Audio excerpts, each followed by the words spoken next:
Hello students and welcome to my channel Anita Shiksha. आज हम पढ़ेंगे एक बहुत ही मज़ेदार चैप्टर जिसका नाम है द टाइगर किंग। और इस चैप्टर के जो लेखक हैं वो है रामास्वामी अय्यर कृष्णमूर्ति, जिनको कल्कि के नाम से भी जाना जाता है। ये उनका उपनाम है। तो रामास्वामी अय्यर कृष्णमूर्ति जो हैं वो एक तमिल राइटर हैं, जर्नलिस्ट भी हैं, पोएट हैं, क्रिटिक हैं और इंडियन इंडिपेंडेंस एक्टिविस्ट भी माने जाते हैं। तो ये जो कहानी है ये एक राजा की कहानी है, इसलिए इसका नाम रखा गया है द टाइगर किंग, यानी कि बाघ राजा। तो देखो, चलिए देखते हैं कि क्या रोचक कहानी अब हम पढ़ने वाले हैं। तो हम स्टार्ट करते हैं फर्स्ट पैराग्राफ से।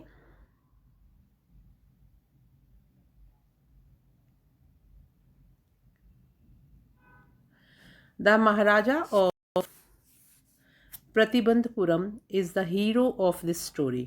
कि इस कहानी के जो नायक हैं वो महाराजा हैं।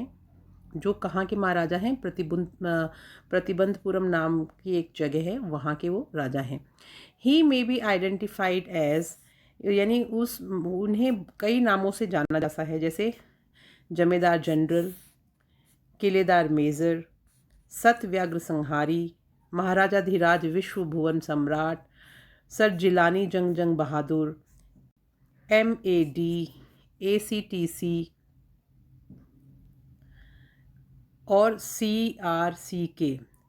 But this name is often shorten to the tiger king. और पर ये सारे के सारे जितने भी नाम उनके लिए कहे गए, इन सब को छोड़कर और उनका एक छोटा सा नाम जो उपनाम रखा गया, जिसका संक्षिप्तीकरण किया गया नाम का, वो रखा गया बाघ राजा। यानी उनको ज़्यादातर सब लोग बाघ राजा के नाम से जानते थे। I have come forward to tell you why he came to be known as tiger king. कि मैं अब आपको बताता हूँ कि उनका इस राजा का नाम जो है वो टाइगर किंग क्यों पड़ा। I have no intention of pretending to advance only to end in a strategic withdrawal. Even the threat of a Stuka bomber will not throw me off track. The Stuka, if it likes, can beat a hasty retreat from my story. तो ये जो अभी हमने paragraph देखा, इसमें कुछ difficult words हैं। आप उनके वर्ड मीनिंग साथ साथ में नोट करती रहिए। एटीट्यूड का मतलब होता है दृष्टिकोण, प्रिटेंडिंग का मतलब होता है बहाना बनाना, स्ट्रैटेजिक यानी नीतिगत, थ्रेट यानी धमकी देना, हैस्टी यानी जल्दी, रिट्रीट यानी वापस मुड़ना, इम्परेटिव यानी बहुत ज़रूरी, अति आवश्यक जिसको बोलते हैं, वाइटल यानी ज़्यादा यानी अत्यधिक, इनडोमिटेबल यानी जिसे दबाया ना जा सके, और अबोर्ड का मतलब होता है घर या आवास जहाँ हम रहते हैं, एक्स्ट्राऑर्डिनरी यानी असाधारण, और रिवील्ड यानी भेद खोलना, फैंटास्टिक यानी अनोखा, और एस्पेक्ट का मतलब होता है पहलू या पक्ष, डिस्माइस यानी अंत हो जाना कोई चीज़ का, देहांत हो जाना, एस्ट्रोलॉजर ज्योतिषी। तो अभी हमने देखा कि प्राय इस नाम का संक्षिप्तीकरण बाघ राजा कर दिया गया था। I have no intention of pretending to advance only to end in a strategic withdrawal. कि यानी मैं आपको ये बतलाने आया हूँ कि उसे बाघ राजा के नाम से क्यों जाना गया। मेरा आगे बढ़ने का बहाना करने में ऐसा कोई भी इरादा नहीं है कि मैं नीतिगत रूप से पीछे हटूंगा। Even the threat of a Stuka bomber will not throw me off track. यानी कि कोई स्तूक बमवर्षक की धमकी भी मुझे अपने मार्ग से नहीं हटाएगी। The Stuka if it likes can beat a hasty retreat from my story. स्तूक यदि चाहे तो शीघ्र से शीघ्र मेरी कहानी से पीछे हट सकता है। Right at the start, it is imperative to disclose a matter of vital importance about the Tiger King. यानी कि प्रारंभ में ही बाघ राजा के बारे में एक अत्यधिक महत्वपूर्ण घटना को प्रकाश में मैं लाना बहुत ज़रूरी समझता हूँ। Everyone who reads of him will experience the natural desire to meet a man of his indomitable courage face to face, but there is no chance of its fulfillment. As Bharat said to Ram about Dashrath, the Tiger King has reached that final abode of all living creatures in other words the tiger king is dead. प्रत्येक व्यक्ति जो इसके बारे में पढ़ता है उसकी यह स्वाभाविक इच्छा होगी कि वह ऐसे अदम्य उत्साही व्यक्ति से साक्षात्कार का अनुभव प्राप्त करे। किसके साथ? टाइगर किंग के साथ। लेकिन इसके पूर्ण होने का कोई मौका नहीं है।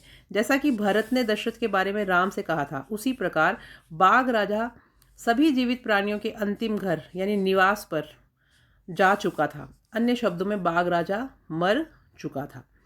The manner of his death is a matter of extra ordinary interest, यानी कि जिस तरह से उसकी मृत्यु हुई थी, किसकी?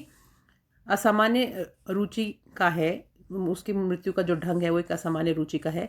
It can be revealed only at the end of the tale. इसका भेद केवल कहानी समाप्त होने पर ही खुल सकता है। टेल मतलब होता है कहानी। The most fantastic aspect of his demise was that as soon as he was born astrologers had foretold that one day the tiger king would actually have to die। यानी उनकी मृत्यु का सबसे अनोखा पहलू यह था कि जैसे ही वह पैदा हुआ, ज्योतिषियों ने, एस्ट्रोलॉजर्स यानी ज्योतिषी जो थे, उन्होंने ये भविष्यवाणी कर दी कि एक दिन बाघ राजा को वास्तव में मरना पड़ेगा। एक्चुअली हैव टू डाई का मतलब वास्तव में मरना पड़ेगा। और वैसे तो ये तो हम सभी जानते हैं कि जो भी पैदा होता है उसको कभी ना कभी तो मरना ही होता है। तो the child will grow up to become the warrior of warriors, hero of heroes, champion of champions, but they bit their lip and swallowed hard. यानी जब वो उसके बारे में बोल रहे थे तो उन्होंने कहा बच्चा बड़ा होकर योद्धाओं का योद्धा बनेगा, वीरों का वीर बनेगा, विजेताओं का विजेता बनेगा। लेकिन फिर वो आगे अपने होठों को रोक लेते हैं, जैसे कि शब्दों को वो गिट रहे हों, बोलना नहीं चाह रहे हों, उन्होंने अपने होठ काट लिए और थूक निकला। व्हेन कंपेल्ड टू कंटिन्यू, लेकिन जब उनको बोला गया कि जब भविष्य वक्ताओं को बाध्य करा गया तो उन्होंने ये बतलाया, क्या बतलाया? The astrologer when compelled to continue the astrologers came out with it, this is a secret which should not be revealed at all. तो उन्होंने ये बतलाया कि यह एक रहस्य है जिसे बिल्कुल भी प्रकट नहीं किया जाना चाहिए। And yet we are forced to speak out, फिर भी हमें बोलने पर मजबूर किया गया है। The child born under this star will one day have to meet its death, कि जो बच्चा इस नक्षत्र में पैदा होता है उसे एक दिन मरना ही होता है। तो ये बात जो वहाँ पे आए हुए ज्योतिषी थे उन्होंने सबने कही।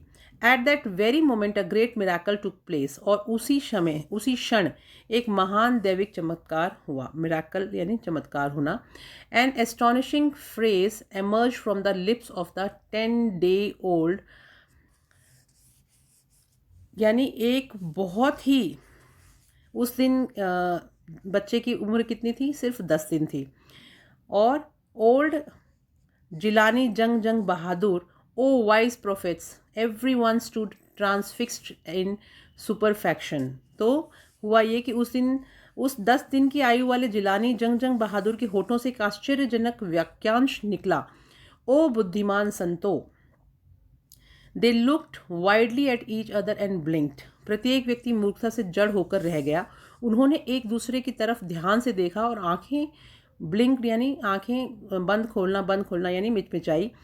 We oh wise prophets, it was I who spoke. मैं, हे बुद्धिमान संतो, ये मैं बोल रहा हूँ। कौन बोला? ये बच्चा बोला। This time there were no grounds of doubt, और इस समय शंका के कोई आधार दिखाई ही नहीं दे रहे थे। It was the infant born just 10 days ago who has enunciated the word so clearly, यानी यह वह बच्चा था जो 10 दिन पहले ही पैदा हुआ था और इतनी स्पष्ट आवाज में बोल रहा था। The chief astrologer took off his spectacles and gazed intently at the baby। तो जो प्रमुख ज्योतिषी था उसने अपना चश्मा उतारा और बच्चे को ध्यान से देखने लगा। All those who are born will one day have to die. We don't need your predictions to know that। तो देखने लगा, और वे सभी जो पैदा होते हैं उन्हें एक दिन मरना ही होता है। कौन बोला ये बात? वो बच्चा बोला। हमें यह जानने के लिए आपकी भविष्यवाणी की आवश्यकता नहीं है। प्रिडिक्शंस यानी भविष्यवाणियाँ। So we don't need your predictions to know that. There would be some sense in it if you could tell us the manner of death. The royal infant uttered these words in his little squeaky voice. यानी हमें ये जानने के लिए आपकी भविष्यवाणी की आवश्यकता नहीं है। इसमें कोई अर्थ हो सकता है यदि आप मृत्यु का सही सही तरीका बतला सकें तो। शाही शिशु ने अपनी चूं चूं चींची की छोटी छोटी जैसे स्क्वीजिंग की आवाज़ में ये बातें शब्दों का उच्चारण किया। अब ये सब चीज़ें देख के the chief astrologer placed his finger on his nose in wonder. A baby barely 10 days old opens its lips in speech. Not only that, it also raises intelligent question. Incredible. Rather like the bulletins issued by the War Office than facts. The chief astrologer took his finger off his nose and fixed his eyes upon the little prince. यानी कि जो मुख्य ज्योतिषी था उसने अपनी उंगली आश्चर्य से अपनी नाक पर रखी। केवल 10 दिन का बच्चा बोलने के लिए अपने होठ खोलता है। वह केवल यह ही नहीं कह रहा बल्कि एक उसने इंटेलिजेंट क्वेश्चन यानी बुद्धिमत्तापूर्ण प्रश्न भी पूछ रहा है। वो अविश्वसनीय, इनक्रेडिबल मतलब अविश्वसनीय, जैसे कि युद्ध कार्यालय तथ्यों की बजाय समाचार जारी करता है। प्रमुख ज्योतिषी ने अपनी नाक से उंगली हटाई और छोटे राजकुमार पर अपनी दृष्टि गड़ा दी। तो अभी ये जो हमने पैराग्राफ्स पढ़े इसमें कुछ डिफ़िकल्ट वर्ड्स आए जैसे स्वॉलोड यानी निगल जाना, मिरेकल का मतलब होता है चमत्कार, फ्रेज यानी वाक्यांश, एमर्ज यानी उभरना, ट्रांसफिक्स यानी हक्का बक्का होना, ब्लिंक यानी आँखें मिचकाना, स्पेक्टिकल्स यानी चश्मा, प्रिडिक्शंस यानी भविष्यवाणी, इंटेंटली यानी एकाग्रता से, एन्यूंसिएटेड यानी स्पष्ट रूप से उच्चारण करना, और इन्फेंट यानी शिशु। और इसके अलावा इनक्रेडिबल का मैंने आपको बीच में बताया था, अविश्वसनीय, बुलेटिन यानी समाचारों का जो विवरण होता है वो, क्वेक यानी कांपना, प्रोनाउंस यानी उच्चारण करना या घोषणा करना, ग्राउल यानी गुर्राना, टेरिफाइंग यानी भयभीत हो जाना, राइफ यानी फैली हुई, एंड हिंडसाइट यानी घटित होने से समझना। अब हम आगे पढ़ते हैं। The prince was born in the hour the prince was born in the hour of the bull. The bull and the tiger are enemies. अब ये बात जो है आगे जो भविष्यवाणी जिन्होंने करी वो बताते हैं कि जो राजकुमार है उसका वृषभ काल में वह पैदा हुआ है। वृषभ काल और बाघ जो होते हैं वो एक दूसरे के दुश्मन होते हैं, एनिमीज यानी शत्रु हैं, इसलिए बाघ के द्वारा उसकी मृत्यु होगी। Therefore death comes from the tiger, he explained. ये उन्होंने बताया। You may think that Crown Prince Jung Jung Bahadur was thrown into a quake when he heard the word tiger. That was exactly what did not happen. As soon as he heard it pronounced, the Crown Prince gave a deep growl. Terrifying words emerged from his lips. Let tiger beware. This account is only a rumor rife in Pratibandhapuram, but with hindsight we may conclude it was based on some truth. यानी कि आप सोच सकते हैं कि राजमुकुट के जो उत्तराधिकारी राजकुमार जंग जंग बहादुर ने जब बाघ का नाम सुना तो वह काँप गया होगा, लेकिन वास्तव में ऐसा कुछ भी नहीं हुआ। जैसे ही उसने ये शब्द सुने उसने गुर्राहट भरी आवाज़ निकाली, उसके होठों से भयभीत करने वाले शब्द निकले और वो क्या बोला, बाघों सावधान हो जाओ। यानी वो खुद नहीं डरा, उसने बाघों को ललकारा। यह बात प्रतिबंधपुरम में फैली हुई है, एक अफवाह है, परंतु घटित होने पर कि ही हम इस निष्कर्ष पर निकल सकते हैं कि यह किसी न किसी सत्य पर ज़रूर आधारित रही होगी।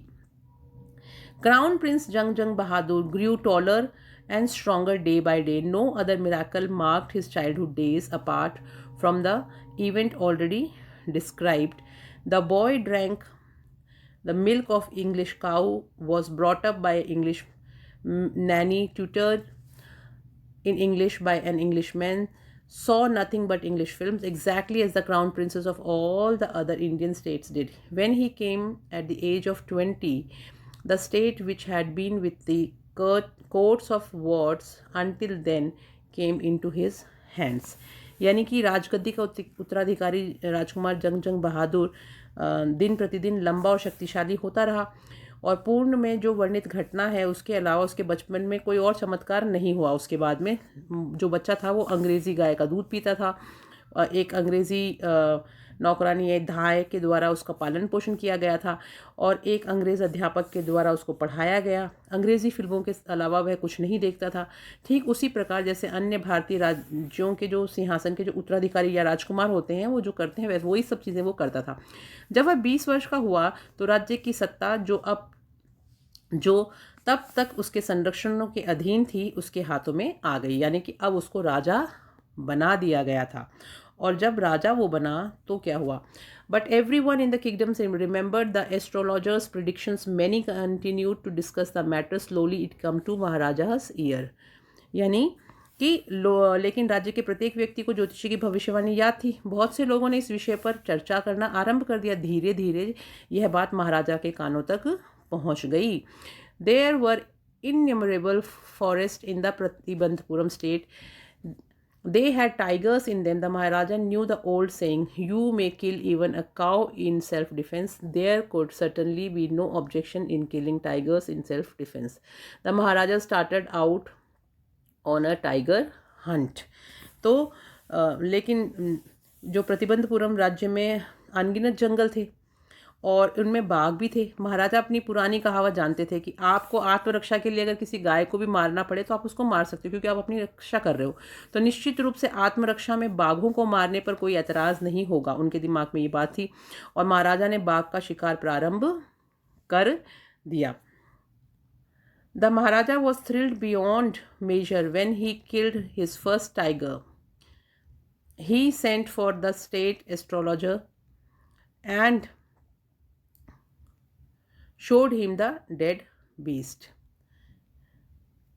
कि महाराजा ने अब क्या किया? महाराजा के रोमांच की कोई सीमा नहीं रही जब उसने अपना पहला बाघ मारा और उसने राज्य के ज्योतिषी को बुला भेजा और उसे मरा हुआ जानवर दिखाया।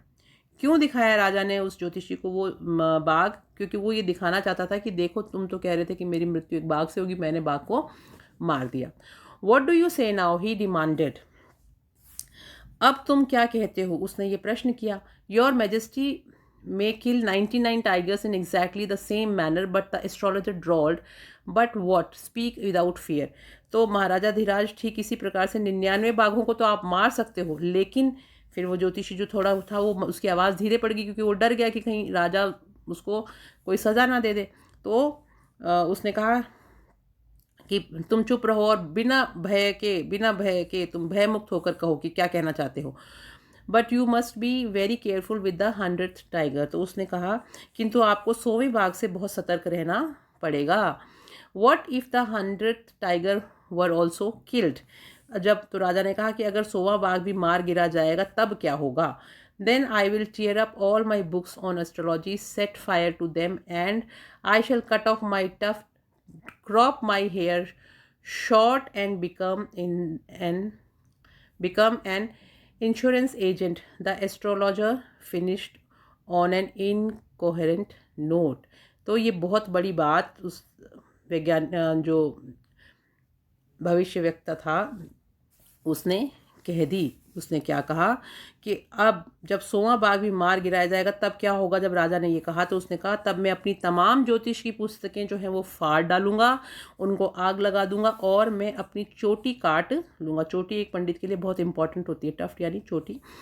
अपने बाल छोटे करवा लूँगा और बीमा अभिकर्ता बन जाऊँगा. ज्योतिष ने बेढंगेपन से बात को समाप्त की क्योंकि वो अपने बात पर इतना अडिग था कि उसने एक कसम ही खा ली कि मैं ये सब चीज़ें करने के लिए रेडी हूँ अगर 100वां बाघ भी आप मार देते हो तो. From that day onwards it was celebration time for all the tiger inhabiting Pratibandhupuram. The state banned tiger hunting by anyone except of the Maharaja. A proclamation was issued to the effect that if anyone dared to fling so much as a stone at a tiger, all his wealth and property would be confiscated. तो इसमें जो कठिन शब्द difficult words आए हैं वो आप देख लीजिए. ऑनवर्ड्स का मतलब होता है आगे से. प्रोक्लेमेशन यानी घोषणा करना, सेलिब्रेशन यानी उत्सव, इशूड यानी जारी करना,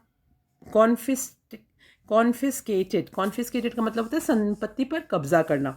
वोड यानी प्रतिज्ञा या वादा। इनिशियली यानी प्रारंभिक रूप से। एम्बिशन यानी इच्छा होना, महत्वाकांक्षा होना। बुलेट यानी बंदूक की गोली। फॉन्ड ऑफ का मतलब होता है शौकीन, ये एक साथ ही बोला जाता है वर्ड पूरा। रिजॉल्व यानी निश्चय। ऑर्गेनाइज यानी संगठित करना। कार्कस यानी पशुओं का मृत शरीर।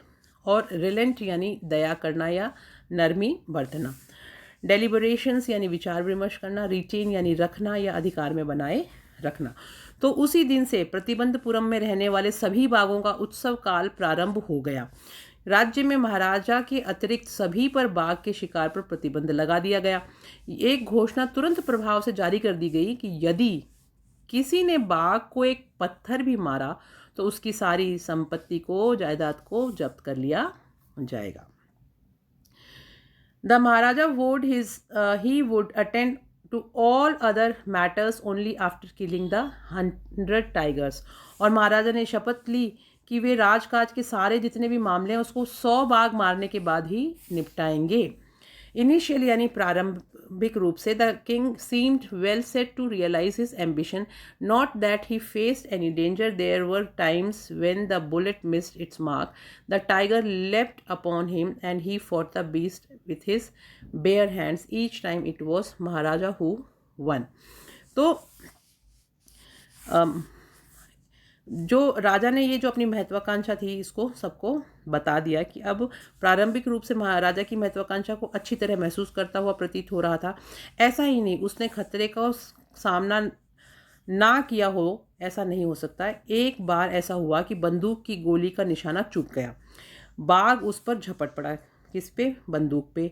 और वह अपने खाली हाथों से ही जानवर से लड़ा। राजा को एक बार ऐसा भी सामना करना पड़ा कि उसको खाली हाथी बाघ से लड़ना पड़ा और प्रत्येक बार यह महाराजा ही था जो विजयी हुआ। लेकिन फिर भी महाराजा इतना स्ट्रॉन्ग था, इतना ताकतवर था कि वो ही हमेशा जीतता था और बाघ को वो मार गिराता था। इस तरह की सिचुएशन आई तब भी राजा की ही जीत हुई। At another time he was in danger of losing his throne.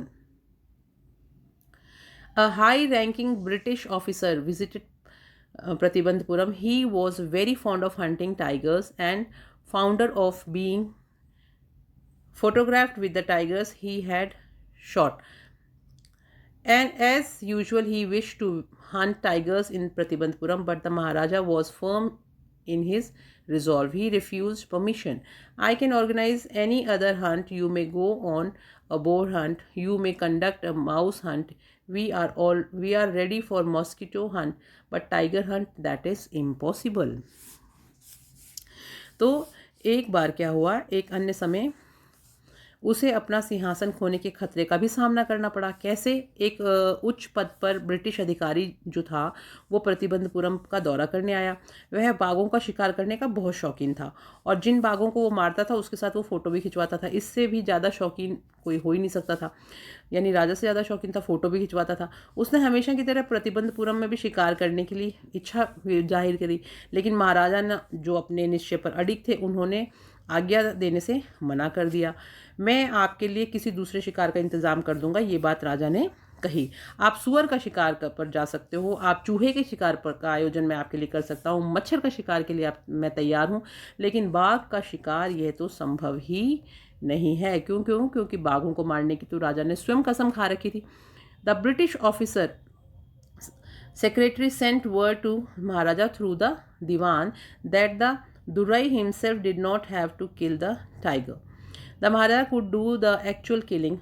What was important to Durai was a photograph of himself holding the gun and standing over the tiger carcass, but the Maharaja would not agree even to this proposal. If he relented now, what would he do if other British officer turned up for tiger hunts? Because he prevented a British officer from fulfilling his desire, the Maharaja stood in danger of losing his kingdom itself.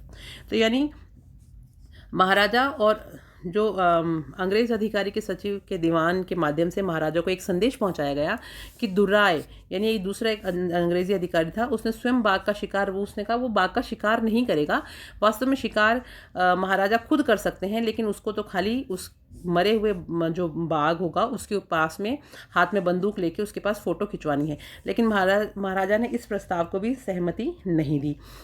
यदि अब वह सहमति दे देते, सहमत हो जाते, तो वह क्या करेगा, अब अन्य ब्रिटिश अधिकारी बाघ के शिकार के लिए फिर आग्रह करेंगे। तो वो इन सब चीज़ों को अवॉइड करना चाहता था, इन सिचुएशंस को, क्योंकि उसने एक पहले ही ब्रिटिश अधिकारी को उसकी इच्छा पूर्ण करने से रोका था। और अब महाराजा के सामने राज्य को खोने का खतरा खड़ा हो गया। The Maharaja and the Dewan held deliberations over this issue. As a result, a telegram was dispatched forthwith to a famous British company of jewelers in Calcutta. Sent samples of expensive diamond rings of different designs. Some 50 rings arrived. The Maharaja sent the whole lot to the British officer's good lady. The king and the minister expected the Duraisani to choose one of the two rings and send the rest back. Within no time, all the Duraisani sent her reply, I thank you very much for your gifts. In 2 days, a bill of 3 lakh rupees came from the British jewelers, and the Maharaja was happy that though he had lost 3 lakh of rupees, he had managed to retain his kingdom. यानी महाराजा और दीवान ने इस विषय में बहुत सारी बातचीत करी, तो उन्होंने एक नतीजा निकाला कि कलकत्ता की एक सुप्रसिद्ध ब्रिटिश जवाहरात कंपनी के पास एक तार भेजा गया और अलग अलग डिज़ाइन के हीरे जड़ित मूल्यवान अंगूठियों के नमूने वहाँ पर उस ब्रिटिश राज के घर पर भेजे गए। लगभग 50 अंगूठियाँ वहाँ पहुँची। महाराजा ने ये सारी की सारी अंगूठियाँ जो थी अंग्रेज़ अधिकारी की पत्नी के पास पहुँचा दी, और राजा और मंत्री ने आशा की थी कि दुरायसनी जो थे वो 1 या 2 अंगूठी का चुनाव करके वापस उनको बाकी की लौटा देंगे। लेकिन बहुत शीघ्र ही दुरायसनी ने अपना जवाब भेज दिया और उन्होंने उनको कहा कि बहुत बहुत धन्यवाद, जो आपने हमारे लिए गिफ्ट भेजे, यानी जो आपने उपहार भेजे उनके लिए मैं आपका धन्यवाद करता हूँ। यानी पूरी 50 की 50 अंगूठियाँ उन्होंने रख ली, और 2 दिन के अंदर ब्रिटिश जौहरियों के यहाँ से 3 लाख रुपए का बिल भी आ गया, क्योंकि उन 50 अंगूठियों की कीमत 3 लाख रुपए थी। महाराजा प्रसन्न थे। यद्यपि उसने 3 लाख रुपए का नुकसान तो उठाया, लेकिन उसने अपने राज्य को बचाने में सफलता प्राप्त कर ली थी, क्योंकि गलती भी उनकी थी, वो बाघों को मारने नहीं दे रहे थे, तो उनको इस तरह का नतीजा भुगतना पड़ा। अब The Maharaja's tiger hunts continued to be highly successful within 10 years, and he was able to kill 70 tigers, and then an unforeseen hurdle brought his mission to a standstill. The tiger population became extinct in the forest of Pratibandhapuram. Who knows whether the tiger practiced birth control or committed hierarchy, or simply ran away from the state because they desired to be shot by British hands alone. यानी महाराजा का बाघ का शिकार अत्यंत सफलतापूर्वक चलता रहा। 10 साल के अंतराल में वह 70 बाघ मारने में सफल हो गया, यानी अब तक उसने 70 बाघों को मार दिया था। तब एक अप्रत्याशित बाधा उसके सामने उनके अभियान के सामने आकर खड़ी हो गई, और वो क्या थी कि प्रतिबंधपुरम के जंगलों में बाघों की जनसंख्या जो थी वो धीरे धीरे कम होती गई, लुप्त होती जा रही थी। कौन जानता है कि बाघों ने परिवार नियोजन का पालन करना शुरू कर दिया था, या आत्महत्या करनी शुरू कर दी थी, या सामान्य रूप से राज्य से भाग गए थे, क्योंकि केवल अंग्रेज़ों के हाथों शिकार होने के वो इच्छुक थे। वो नहीं चाहते थे कि अब बाघ राजा उनको मारे, क्योंकि बाघ राजा तो किसी को छोड़ता ही नहीं था। One day the Maharaja sent for the Diwan Sahib, aren't you aware of the fact that 30 tigers still remain to be shot down by this gun of mine? He asked, brandishing his gun. Shuddering at the sight of the gun, the Diwan cried out, Your Majesty, I am not a tiger. Which idiot would call you a tiger? No, I am not a gun. You are neither trigger nor gun. Diwan Sahib, I summoned you here for the different purpose. I have decided to get married. And Diwan began to babble even more. Your Majesty, I have 2 wives already, and if I marry you, don't talk nonsense. Why should I marry you? What I want is tiger. Your Majesty, please think it over. Your ancestors were married to the sword. If you like, marry the gun. The Tiger King is more than enough for the state. It doesn't need a tiger queen as well.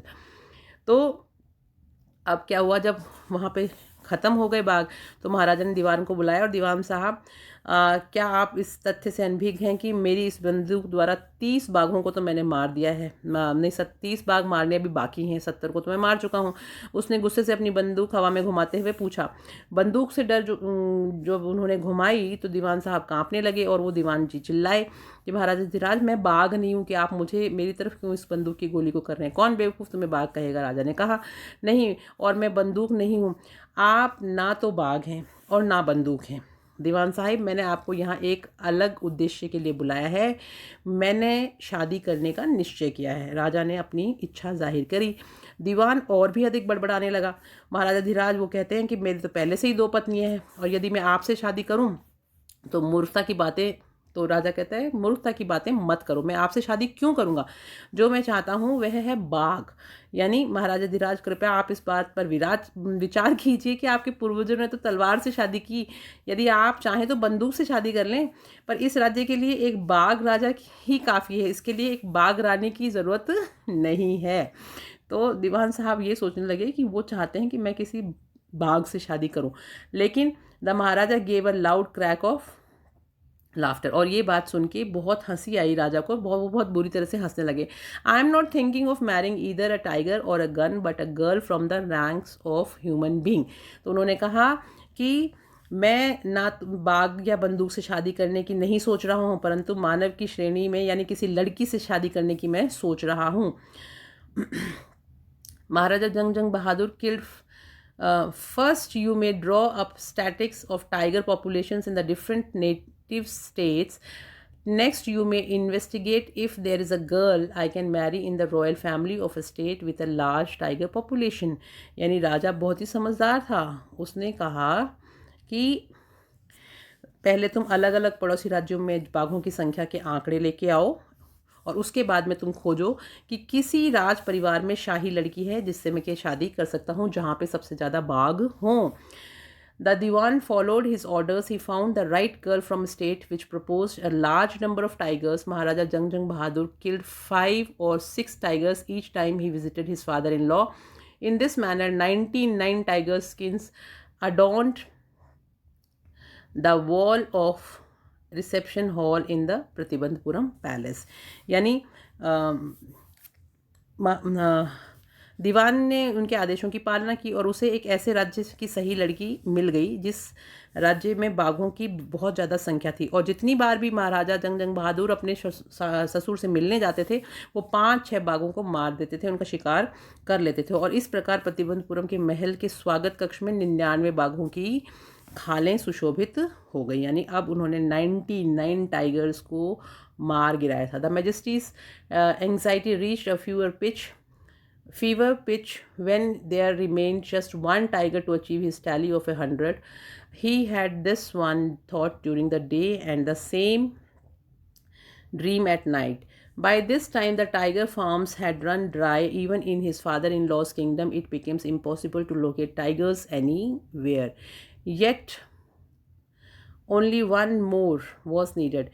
If he could kill just that one single beast, the Maharaja would have no fears left. He could give up tiger hunting altogether, but he had to be extremely careful with this last tiger.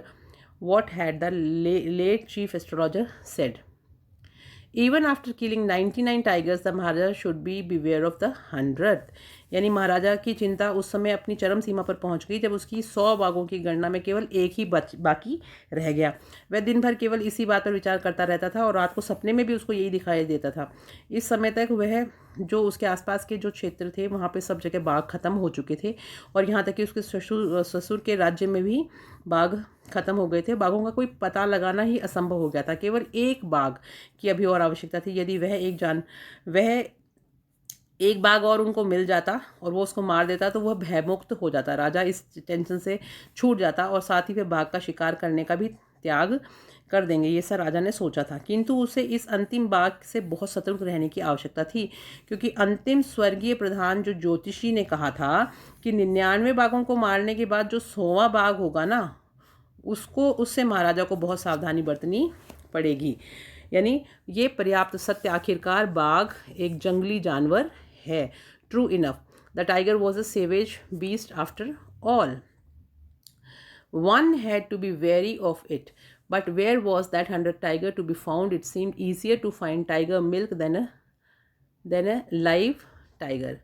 Thus the Maharaja was sunk in gloom, but soon came the happy news which dispelled that gloom. In his own state, sheep began to disappear frequently from a hillside village, and it was first ascertained that this was not the work of Khadarmin Sahib or.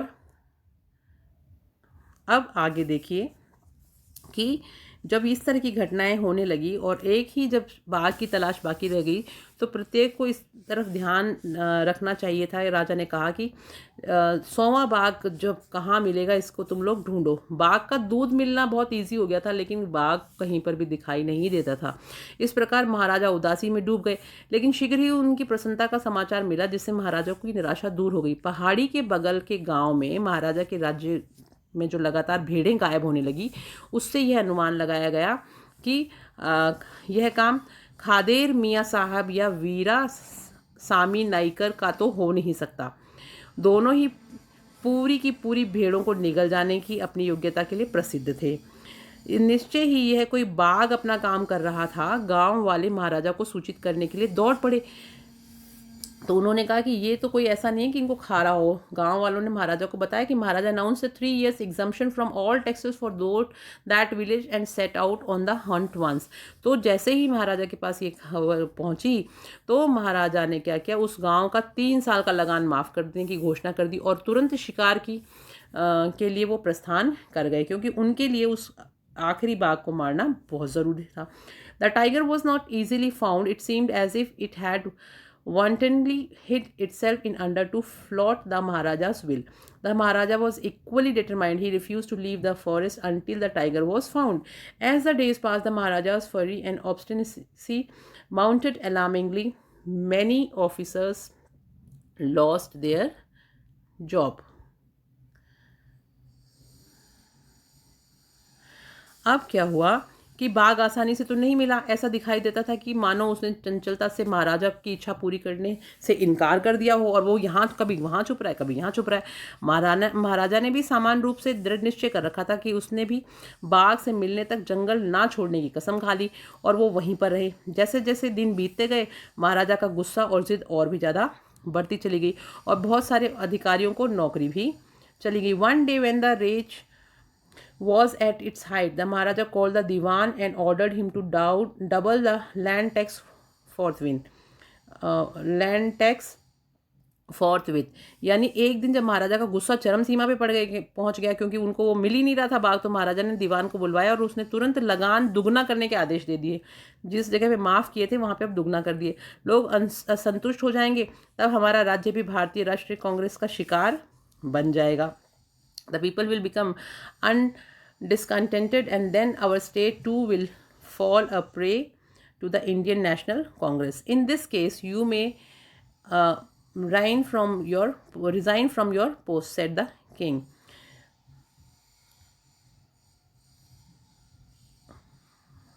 The Diwan went home, convinced that if the Maharaja did not find the tiger soon, the result could be catastrophic. He felt life returning to him only when he saw the tiger which had been brought from the people's prank in Madras and kept hidden in the house.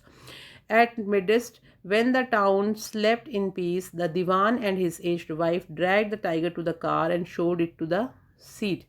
The Diwan himself drove the car straight to the forest where the Maharaja was hunting. When they reached the forest, the tiger launched its satyagrah and refused to get out of the car. The Diwan was thoroughly exhausted in his efforts to haul the beast out of the car and push it down to the ground. अब देखिए आगे क्या क्या होता है कि जब दीवान को दोबारा से बुलाया गया और ये कहा गया, तो दीवान ने इस बात को सोचते हुए घर पर वो चला गया कि यदि महाराजा को शीघ्र ही बाघ नहीं मिला तो वो बहुत ही बड़ी मुसीबत आ जाएगी, वो किसी को भी नहीं छोड़ेंगे. उसकी जान तब आई जब उसने मद्रास के जन उद्योग से लाए गए एक बाघ को देखा. जो उसके घर के में छिपा कर रखा गया था। आधी रात को जब शहर शांतिपूर्ण रूप से जब सोया हुआ था, तो दीवान ने उसकी अधेड़ उम्र की जो पत्नी थी, उन दोनों ने मिलकर बाघ को कार तक घसीटा और ज़बरदस्ती सीट पर ठूंस दिया। दीवान स्वयं कार को चलाकर जंगल तक ले गया, जहां महाराजा शिकार पर थे। जब वे जंगल में पहुंचे तो बाघ ने सत्याग्रह शुरू कर दिया। सत्याग्रह शुरू इसलिए कर दिया क्योंकि वो कार से नीचे उतर ही नहीं रहा था, और कार से नीचे उतरने के लिए जब उसने मना कर दिया तो दीवान ने बाघ को कार से घसीटकर बाहर निकालने में अपनी पूरी शक्ति लगा दी और उसे ज़मीन पर धकेल दिया। तो ये सारे के सारे काम दीवान को करने पड़े अपनी जान बचाने के लिए। On the following day the same old tiger wandered into the Maharaja's presence and stood as if in humble supplication. Master, what do you command of me? It was with boundless joy that the Maharaja took aim in the beast. The tiger fell in a crumpled heap. I have killed the 100th tiger. My woe had been fulfilled. The Maharaja was overcome with elation. Ordering the tiger to be brought to the capital in grand procession, the Maharaja hastened away in his car. अब इसमें भी कुछ कठिन शब्द हैं जो आप लोग देख लीजिए कि वॉन्टली का मतलब होता है चंचलता, फ्लॉट यानी आज्ञा का पालन करने से इनकार कर देना, फरी यानी गुस्से से या गुस्से क्रोध का पागलपन, ऑब्स्टिनेसी यानी जिद, रेज यानी क्रोध, कंटेंटेड यानी असंतुष्ट, और कैटास्ट्रॉफिक का मतलब होता है कि मुसीबत या विशिका, शोड यानी रूपरेखा रूखेपन से धकेल देना, हॉल यानी घसीटना, और एग्जॉस्टेड का मतलब होता है बाहर निकालना, और सप्लीकेशन मतलब निवेदन करना, जैसे हम किसी से सविनय निवेदन करते हैं, और क्रम्पल्ड मतलब होता है सलवटों से मैं कुचला हुआ, एलेशन यानी उल्लास, गौरव, प्रसन्नता, बेफलमेंट यानी घबराहट, व्याकुलता होना, विजलिंग यानी सनसनाहट और गोली की आवाज़, और टॉम यानी मकबरा। आप अब अगले दिन जब बूढ़ा बाघ महाराजा की उपस्थिति में घूमता रहा तो जैसे वो ऐसे लग रहा था जैसे कोई बहुत ही प्यार से निवेदन कर रहा था कि मालिक मेरे लिए क्या हुक्म है, यानी वो खुद ही मैं मरने के लिए आ गया हूँ इस तरह से। यह एक असीम खुशी की बात थी कि महाराजा ने जानवर को सावधानीपूर्वक निशाना साधा और बाघ सिकुड़े हुए ढेर के रूप में नीचे गिर गया। तो राजा को ये लगा कि उसने 100वां बाघ जो था उसको मार दिया, और उन्होंने घोषणा भी कर दी कि मैंने 100वां बाघ मार दिया है और मेरी अब प्रतिज्ञा जो है वो पूरी हो गई है। महाराजा अपनी सफलता के लिए गर्व से बहुत आनंदित हुआ और बाघ को शानदार जुलूस के साथ राजधानी में लाने का उन्होंने आदेश दे दिया। महाराज अपनी कार में शीघ्रता से चला गया। After the Maharaja left, the hunters went to take a closer look at the tiger, and the tiger looked back at them, rolling its eyes in bafflement. The men realized that the tiger was not dead. The bullet had missed it. It had fainted from the shock of the bullet whistling past. The hunters wondered what they should do. They decided that the Maharaja must not come to know that he had missed the target. If he did, they could lose their jobs. One of the hunters took aim from the distance of 1 foot and shot the tiger. This time he killed it without missing his mark. Then as commanded by the king, the dead tiger was taken in procession through the town and buried. A tomb was erected over it. यानी महाराजा के जाने के बाद शिकारी बाघ के नज़दीक को देखने के लिए। तो जब बाघ ने व्याकुलता से उनकी तरफ आंखें घुमाकर देखा तो भाई जो वहाँ आदमी थे उन्होंने महसूस किया कि बाघ तो मरा ही नहीं, और गोली इसका मतलब अपना निशाना चूक गई। अब वह केवल गोली के समीप से गुजरा ही था और उसकी आवाज़ से ही वो बेहोश हो गया था। शिकारी हैरान थे कि अब क्या किया जाए। उन्होंने निश्चय कर लिया कि महाराजा को अगर ये मालूम हो गया कि उनका निशाना चूक गया है तो उन सबको अपनी नौकरी गंवानी पड़ सकती है। तो उनमें से एक शिकारी ने 1 फुट की दूरी पर खड़े होकर निशाना साधा और उस बाघ को गोली मार दी। इस समय उसने बिना निशाना चूके जैसे ही उसको गोली मारी वो मर गया, और तब जैसा कि महाराजा ने आदेश दिया था उस मृत बाघ को कस्बे में लाया गया और दफना दिया गया। उसके ऊपर एक मकबरा भी बना दिया गया। After few days later, the Maharaja's son's 3rd birthday was celebrated. Until then, the Maharaja had given his entire mind over to tiger hunting. He had no time to spare for the crown prince. यानी कि कुछ दिनों के बाद जब महाराजा के पुत्र का तीसरा जन्मदिन मनाया गया, तब राजा ने बाघों के शिकार पर ही अपना सारा ध्यान लगा रखा था। उसके पास सिंहासन और उत्तराधिकारी राजकुमार के लिए बिल्कुल भी समय नहीं था। कब? ये पहले की बात थी। तो अब क्या हुआ कि but now the king turned his attention to the child, लेकिन अब उसका ध्यान अपने बच्चे की तरफ था। तो जब उसका तीसरा जन्मदिन आया, तब तक महाराजा उस बाघों को मारने वाले चक्कर से फ्री हो चुका था। He wish to give him some special gift on his birthday. He went to the shopping centre of Pratibandhapuram and search every shop but couldn't find anything suitable. तो उन्होंने सोचा कि वह अब उसे अपने बच्चे को जन्मदिन के उपहार में कुछ विशेष चीज़ देंगे। तो वह प्रतिबंधपुरम के बाज़ार में गया और प्रत्येक दुकान पर उन्होंने तलाश किया, लेकिन कोई अच्छा सा उपहार उन्हें प्राप्त ही नहीं हुआ। Finally he spotted a wooden tiger in a toy shop and decided it was the perfect gift. तो अंत में उन्होंने एक खिलौने की दुकान पर एक लकड़ी का बाग बना हुआ देखा और निश्चय किया कि यह एक उपयुक्त उपहार है उनके बच्चे के लिए। The wooden tiger cost only 2 Anas and a quarter, but the shopkeeper knew that if he quoted such a low price to Maharaja, he would be punished under the rules of emergency. So he said, Your Majesty, this is an extremely rare example of craftsmanship, a bargain at 300 rupees, very good. Let this be your offering to the crown prince on his birthday, said the king, and took it away with him. On that day, father and son played with that tiny little wooden tiger. It had been carved by an unskilled carpenter. Its surface was rough. Tiny slivers of wood stood up like quills over it. One of those silvers perched the Maharaja's right hand. He pulled it out and his left hand and continued to play with the prince.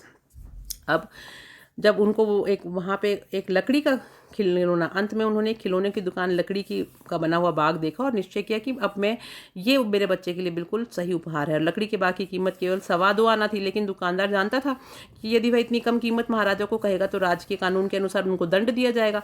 इसलिए उसने कहा, महाराज, ये शिल्पकला का एक अद्भुत नमूना है और इसका मूल्य 300 रुपये है।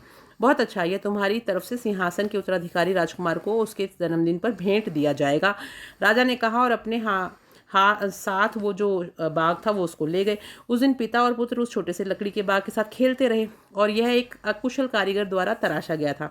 तो इसका जो धरातल जो था, जो बाग बना हुआ था, उसका बहुत खुरदुरा था। लकड़ी के छोटे छोटे रेशे कांटे की तरह के उसके चारों ओर खड़े हुए थे। उनमें से एक रेशा महाराजा के दाहिने हाथ में चुभ गया। इसने इसे अपने बाएं हाथ से खींचकर बाहर निकाल दिया और राजकुमार के साथ फिर से खेलने लगा। The next day, infection flared in Maharaja's right hand. In 4 days, it developed into a spirating sore which spread all over the arm, and the 3 famous surgeons were brought in from Madras. After holding a consultation, they decided to operate. Operation took place, and 3 surgeons who performed it come out of the theatre and announced the operation was successful. The Maharaja is dead in operation was successful. The Maharaja is dead. In this manner, the 100 tiger took its final revenge upon the tiger. अगले ही दिन जब महाराजा के दाहिने हाथ में जो संक्रमण फैल गया था उस बाघ के कारण से जो चोट लगी थी, 4 दिन में ही वह मवाद वाला घाव बन गया जो उसके सारे हाथ में फैल गया।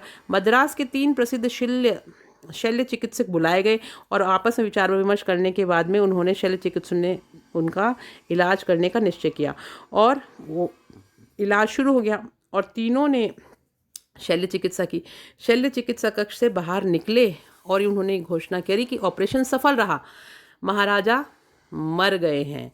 इस प्रकार 100वें बाघ ने अंत में बाघ राजा से बदला ले ही लिया। तो इस तरह से कितना प्रयास जब राजा ने किया अपने आप को बचाने का, लेकिन फिर भी वो आखिर में एक लकड़ी के बाग के द्वारा उनकी मृत्यु हो ही गई। तो इस तरह से हमने देखा कि किस तरह से ये जो बाघ राजा जो कहानी है ये समाप्त होती है। तो मुझे उम्मीद है कि आपको ये कहानी बहुत अच्छे से समझ में आई होगी और अब नेक्स्ट मैं इसकी समरी भी एक बार शॉर्ट में लेके आऊँगी ताकि आप लोगों को बिल्कुल शॉर्ट में जब इसकी समरी पढ़नी हो तो आप उसको भी पढ़ सकें। और तब तक के लिए मैं आपसे विदा लेती हूँ और नेक्स्ट जो हम चैप्टर पढ़ेंगे वो हम पढ़ेंगे इसके क्वेश्चन आंसर्स और समरी। और तब तक के लिए आप सब लोगों को all the best for your exams और आप लोग बहुत बढ़िया अपने बोर्ड के एग्ज़ाम्स की तैयारी करें। All the best and have a nice day. और जाने से पहले मेरे चैनल को लाइक, सब्सक्राइब, शेयर करना मत भूलिएगा। आपको जिस तरह से इस चैप्टर को पढ़ने में आनंद आया वैसे ही बाकी बच्चों तक भी ये पहुँचे, ये मेरी इच्छा है। तो आप लोग इसको सब्सक्राइब करके और बाकी फ्रेंड्स को भी शेयर कीजिएगा।